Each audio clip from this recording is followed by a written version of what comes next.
ketika podcast ini dibuat, aku sedang di fase tidak merasakan apa-apa. Jadi podcast ini khusus untukmu yang selalu merasa kuat.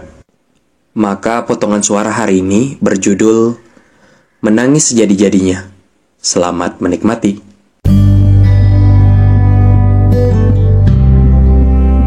Bagaimana hari ini?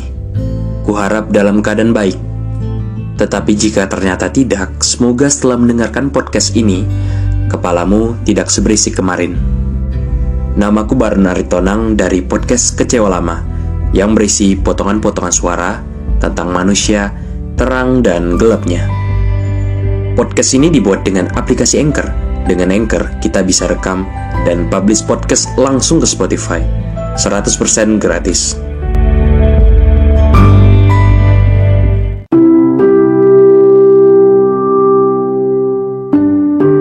Aku termasuk orang yang jika sedih simpan sendiri, jika bahagia rasakan sendiri, jika kecewa lebih baik dibawa tidur daripada cerita kesana kemari. Bukan karena aku bisa senantiasa sendiri, aku hanya tidak ingin orang lain merasa risih. Atau sepertinya aku tidak terlalu percaya dengan orang karena sering dikecewakan. Akhir-akhir ini aku jarang menangis lagi. Justru menurutku aku semakin lemah, sebab tidak bisa mengekspresikan apa yang kurasakan. Aku jadi sering bilang tidak apa-apa, tidak apa-apa, tidak apa-apa. Padahal sudah tugas manusia untuk menumpahkan segalanya. Kita ini penuh lubang. Manusia adalah makhluk penuh lubang. Sudah tugas kita untuk menumpahkan, mengeluarkan. Air mata tidak diciptakan untuk terus disimpan-simpan. Jika kita tipe orang yang tidak suka menunjukkan yang sedih-sedih, maka menangislah diam-diam. Setidaknya menangislah diam-diam. Menangis sejadi-jadinya.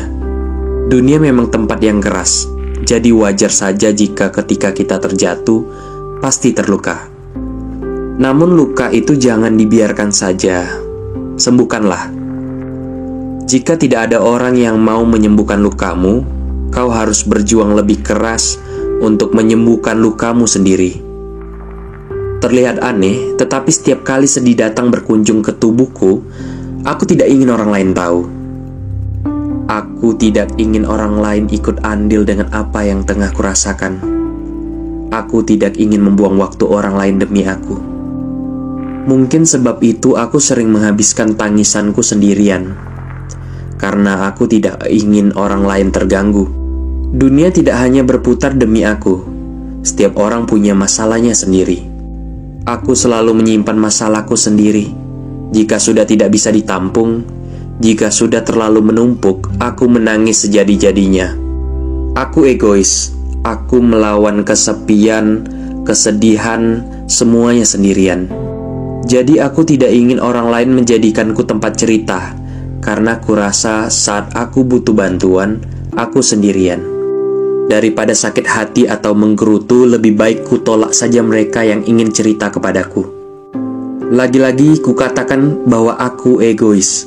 Aku menangis sejadi-jadinya sendirian. Dan itu membuatku lega. Jauh lebih lega dibanding merepotkan orang lain. Jadi ku harap orang lain tidak usah merepotkan aku. Lebih baik aku menangis sejadi-jadinya sendirian daripada meminjam telinga yang tidak benar-benar bersedia untuk mendengarkan. Aku tidak butuh bantuan, meski sebenarnya bukan lagi bantuan yang kubutuhkan. Aku butuh teman, tetapi satu-satunya yang kurasa bersedia hanya diriku sendiri sejauh ini. Jadi setiap kali ada orang yang membutuhkan bantuanku, aku tidak bisa memberi banyak karena aku harus membantu diriku sendiri dulu. Bahkan aku lebih memilih untuk menolak. Aku berharap orang lain yang meminta bantuanku bisa membantu dirinya sendiri dulu dibanding meminta bantuanku. Sebab setiap sedih yang datang biasanya dengan berbagai alasan. Dan alasan-alasan itu kebanyakan tercipta dari pilihan kita sendiri. Jadi yang bisa menyelesaikan semua masalahmu, kurasa, adalah dirimu sendiri. Jadi untukmu yang hari ini sedang sedih, Sedang ada masalah, temukanlah solusi sendiri.